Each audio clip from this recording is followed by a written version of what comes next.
This is going to be a quick one. Relatively quick. Just wanted to check in with everybody. We'll give us a minute to warm up, go into the YouTube sphere, and do the things that it does. Um, Hope everybody's having a good weekend, getting ready for your Independence Day. And please call it Independence Day. It has nothing to do with the day of in July, and everything to do with about independence, which we have forgotten. Um, Going on over there.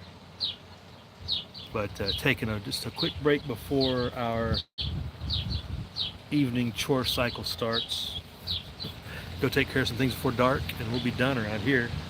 So hope everybody's getting through the weekend and doing the things, getting ready for your Independence Day festivities, and sharpen the sticks.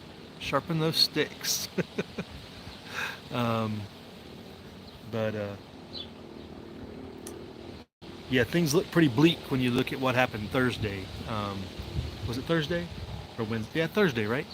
Thursday was the big show, which apparently everybody said they weren't going to watch, but um, you didn't have to watch it because there was enough reaction on social media to get the gist of it. What a circus. um, but there's always the third option, right? But nobody wants to take the third option. Everybody wants to complain about the primary option. It's a sad state of affairs, isn't it? Let me see if I got the chat rolling. Somebody checked in. Where's the chat thing on this thing? Oh, okay, here we go. Looks like we're good. All right. Um, but the title of the chat, Boneyard, what is up? Yes, you know this. Anybody that knows the third option knows the third option. Miss third option. Wish he would still come around some. But the message is still out there. The message continues. Um, but after the debacle Thursday, it just makes you want to double down on everything. But back to the title. The poors among us. And we are the poors, right? As Guns Coast to Coast likes to say. Actually, I think he says he calls other people the poors, I think. And probably for good reason. But I just brought that up. Earlier today, I was looking at a investment opportunity, if you will, because I still put my feelers out there. I still want to figure out what the options are out there. And there's all these things out there that you have to be a certified investor, I think they call it. Established investor, maybe the term. Anyway, there's this term out there, and apparently it's in several different places, but this one place in particular I was looking, it's like, what is this? What do you have to do to get started in this investment, right? Let's check it out. Whoo! They ain't going to qualify for that anytime soon. We are definitely among the poors. The minimums, not even like the recommended level. This is just the minimum to even talk to you. Minimum income, 200,000 a year, a million in assets, not including homeownership. So all all of us are excluded. I was like, oh my goodness.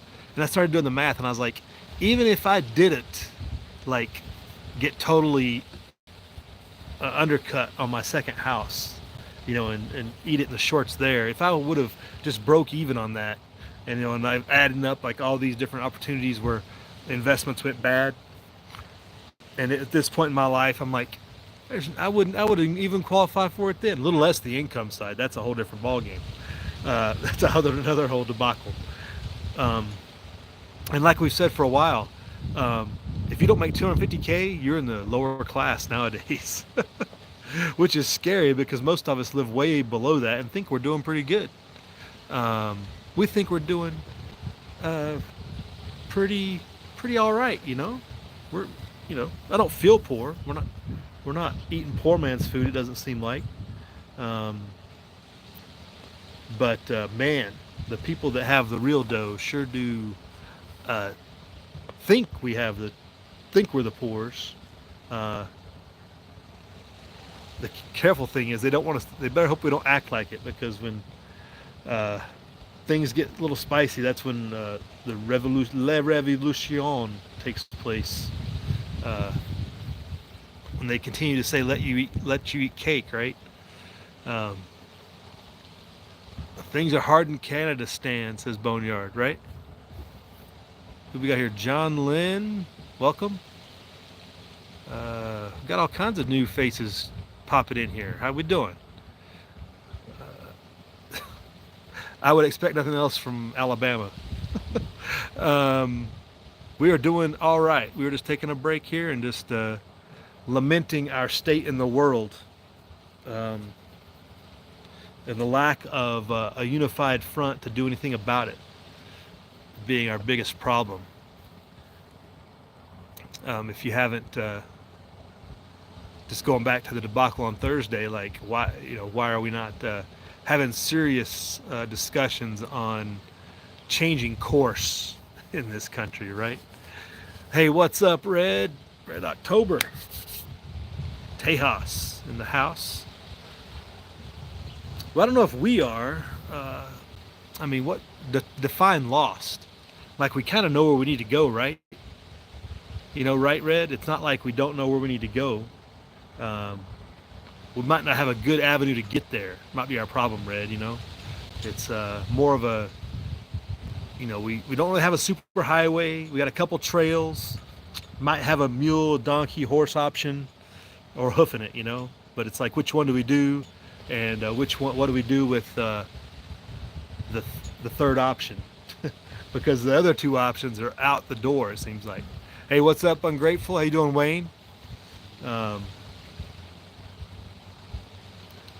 it's past dark there, so that's good. People checking in on the East Coast. But man, I'm gonna have to stop doing this on Saturday. It looks like all the bottom of the barrel came in today. Let's go back to the Western days. Well, if by Western days you mean like pre-1850, like how far back do you want to go? Because you really got to go back before structured, organized government to get any real progress, I guess you'd say. Because anything that continues the current structure, it's going to be bad. But yeah, we kind of, we know freedom is out there, but how do we get there from here? Tombstone, huh? Winging it, Tracy. What's going on, man? Haven't seen you in a minute. Never give in, never give up, right? It's true. Never give in. Boneyard bringing on the arc. All right. Let's see here. I need to take care of some business here. I'm a slacker. See if I can do this while we're live.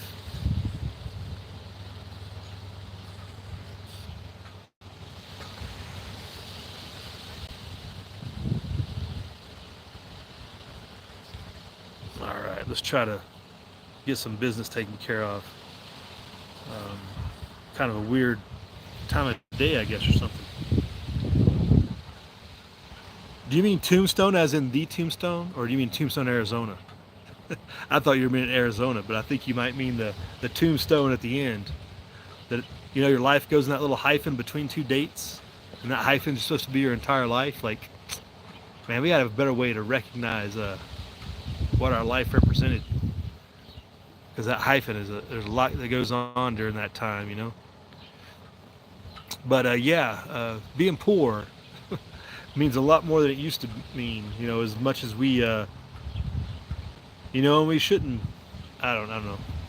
I don't think we should like say woe is me, because I don't think we're like that. But what I'm saying is the powers that be and the people in the positions to be in control think we're poor.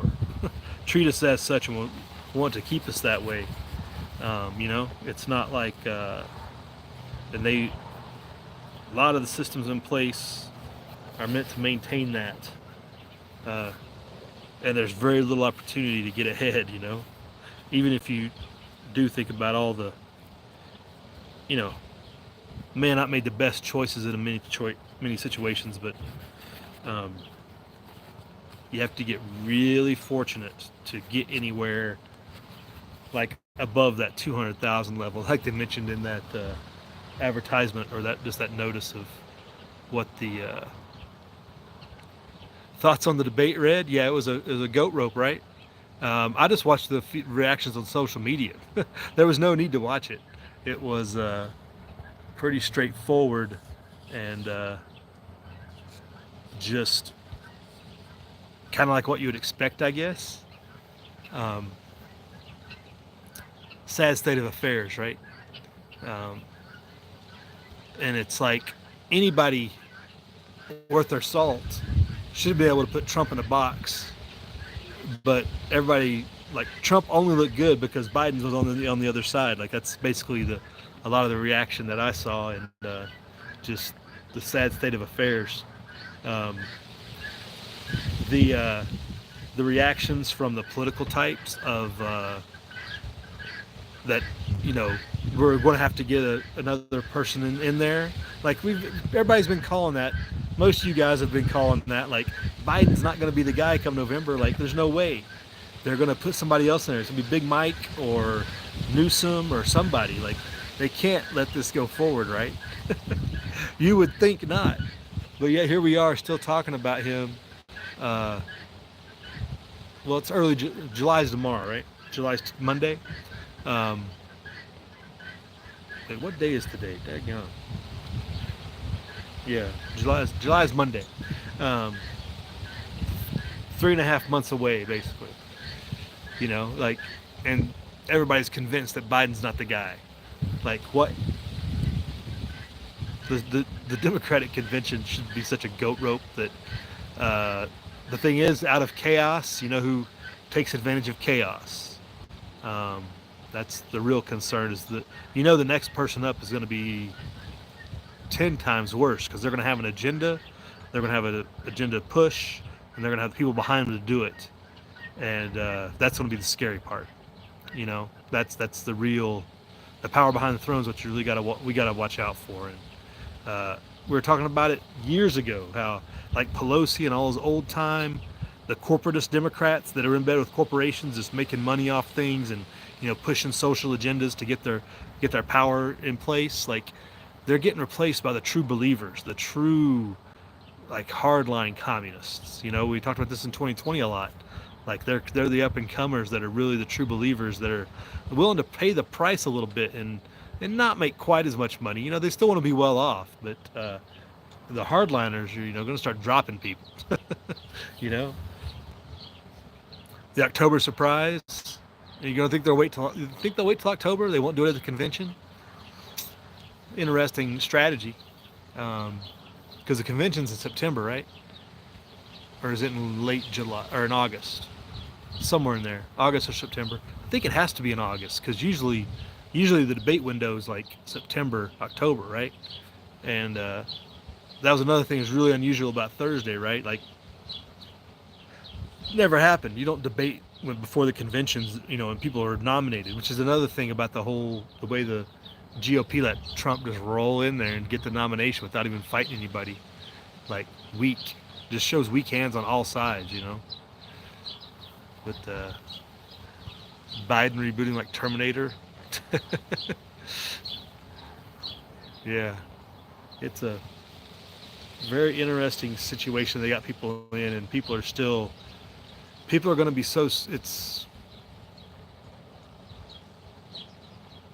people are very scared of like we talked about, their cognitive dissonance and their fear of the unknown doesn't allow them to think outside the box outside of these two options, right? That's the big thing. Like, people aren't willing to think about, doing away with that system because it's not working for them and it's obviously not producing good results, and they keep voting for the lesser of two evils and getting evil. What do you expect?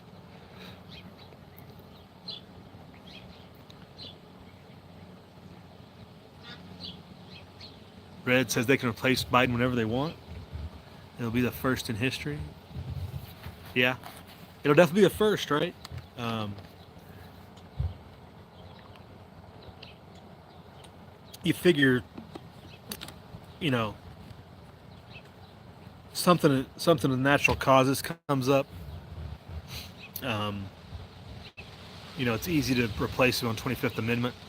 The cabinet, can come together and put in the vice president. All kinds of things like that can happen. So, you know, I guess that's always on the table, Red. Like it could happen in October, it could happen tomorrow. You know, if if he strokes out or has a heart attack or something, like that's it. It's easy then, and everybody accepts it. Like everybody will accept it. It's the chaos at the convention that if it goes that way, that's the part where it'll be like, well, this isn't gonna go the way people thought it was. Hey, what's up, Mark? How you doing? Your sea bag ready when you get? Yeah. Oh. Did you miss my Father's Day message, Mark? You might want to go back and check my Father's Day live. I did. I think it was live. Maybe it was just a video, but it was a Father's Day message. It was actually posted the day after. But I was shout out to Ungrateful President. I was reiterating his message about the draft, and basically, come and get some. You want to implement a draft? Go for it. Everybody should resist that to the utmost means. Um, you know, but definitely not. I'm I'm pretty sure there is no callback on me anymore. Anyway, but I would be so broken and unusable, broken and unserviceable.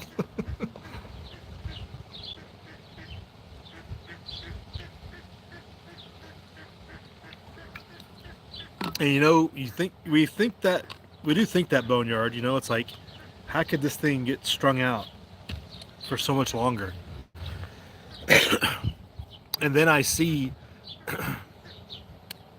people are not the poors, people who are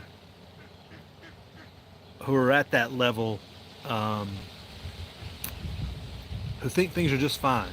There's a lot of people that you and I know uh, that things are fine. There's a lot of problems in the system, but things are fine because they're doing fine. They're doing better than their parents. You've got electricity's on and everything like that. As long as all those things work, if there's any hiccups, they're going to continue to support, and that's the majority of people. Um,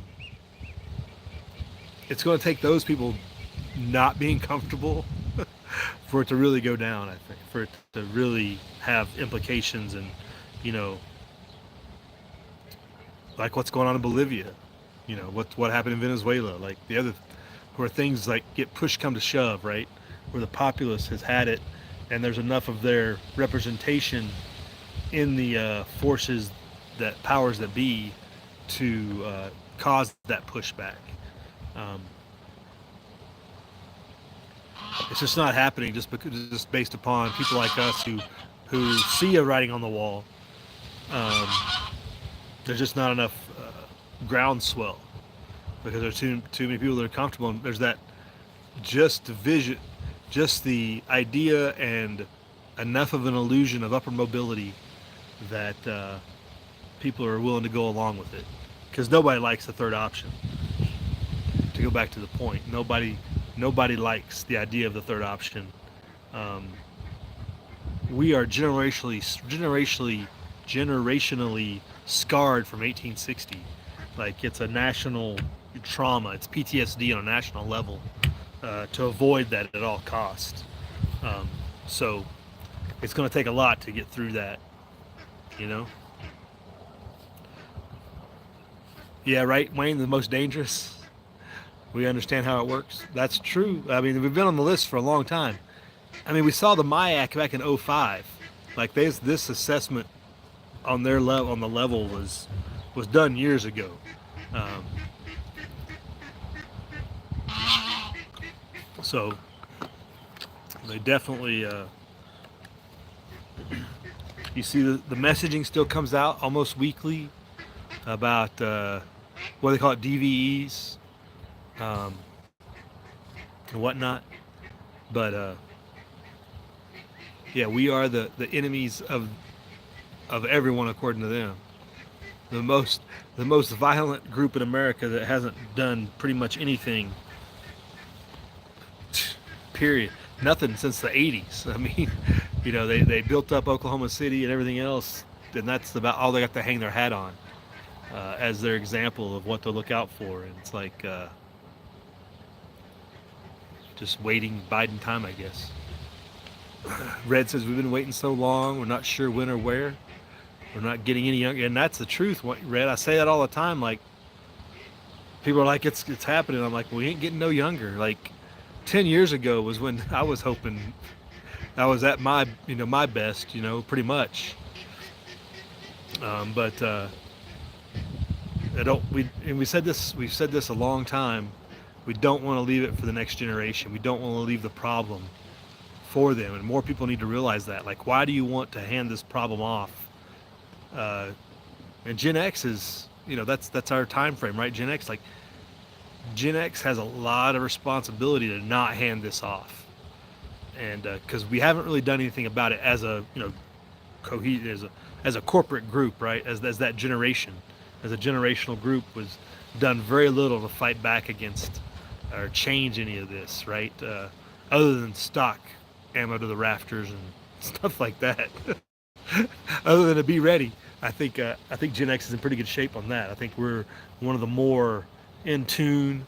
Uh, the Ron Paul and all the even Alex Jones, or just people listening and just taking action based upon what they heard, has done a lot for people in our bracket. What's up, Nickel? How you doing? I hope there's not a snake behind me. I don't think so. I got my back.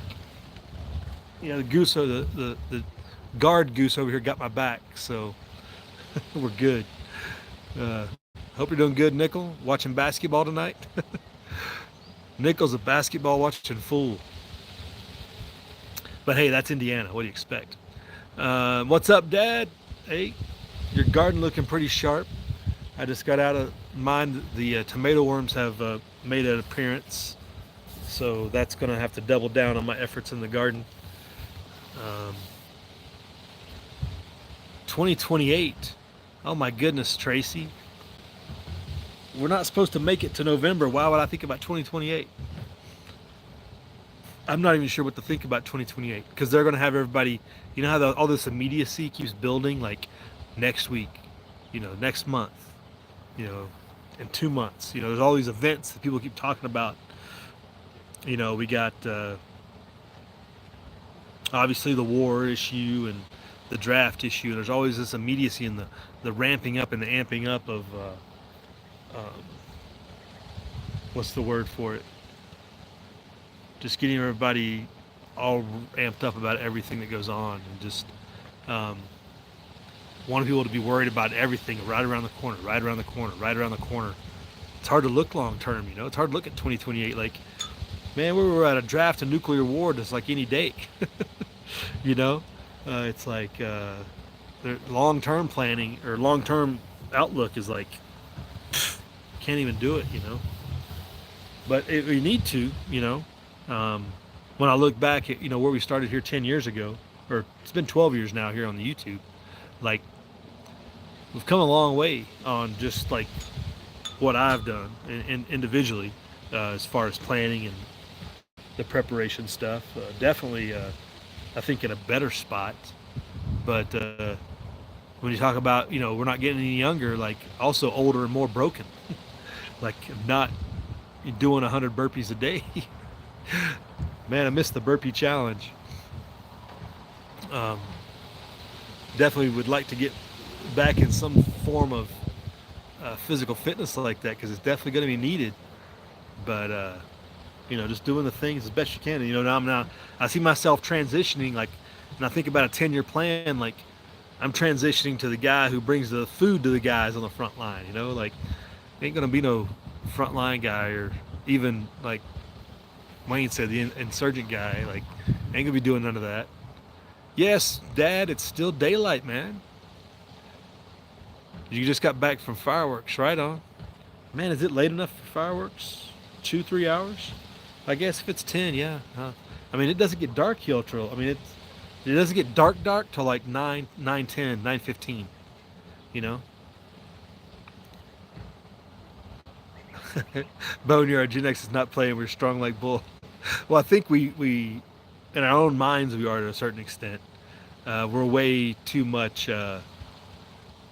it's a lot of it's in our mind, I think, but definitely a bunch of individuals. That's probably our biggest problem is it helps us do things without and take action without everybody, but we need a cohesive group too to take action on things, and we don't have that.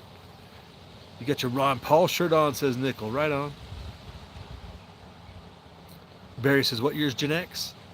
I think it's like 65 to 82 or 65 to 80, something like that. Somewhere in that window. I think 65 to 82 or 80. Yeah, but that's basically the Gen X time frame. Fever versus Nichols watching his basketball. 65 to 82 says Boneyard. Yeah, saying that's what I think. Anxiety. Is it anxiety? The constant. Well, I think it's a constant state of anxiousness. But is that anxiety? Yeah, worried about maybe just I hate the word anxiety because I don't like it either. Hey, what's up, Howie? Howie's over there planning how to live in a cave. If you want to go check out some good information, he's had a couple chats on it since he commented on here last week. I don't want to live in a cave, Howie, but I get your point. I definitely get your point.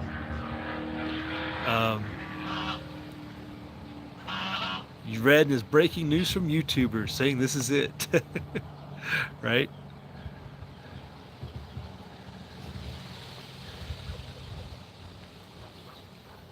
Wayne talking about war games. All we can do is plan and prepare, live our best lives. True that, Red. True that. Boneyard's keeping ticking after 25 years. Yeah, like Timex. It's dark where Nichols at.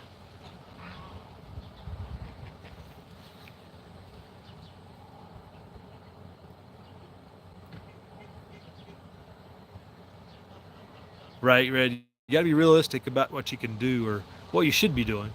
It's one thing if it's like a one-off. Like there's always situations that you could probably think of where there's that one-off situation, and you got to really go to guns. But other than that, you got to be realistic about something long-term, prolonged situation like occupation, Red Dawn, like things like that. Like you got to be realistic about your capability and what you're really going to be doing.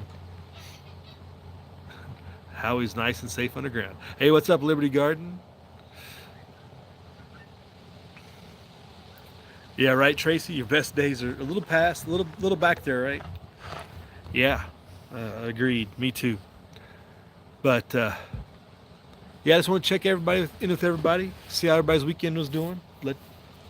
Say we're doing all right here. We're doing the things, but the poor situation, being a poor, is going to be long lasting. I think.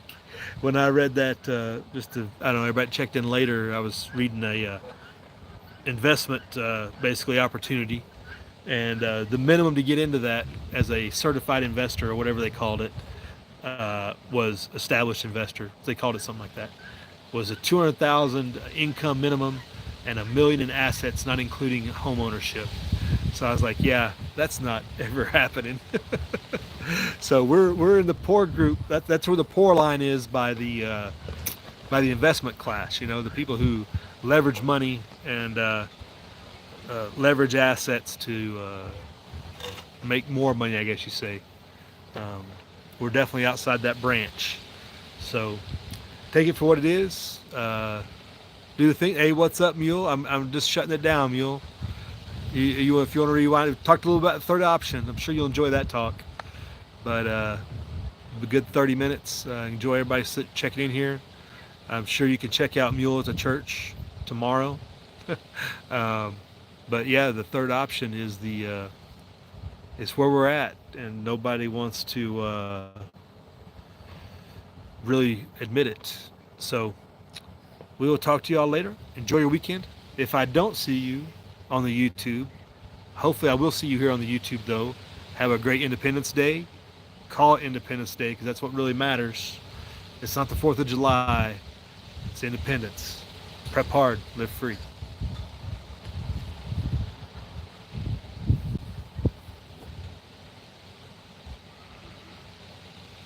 Well, how do we get this thing shut down?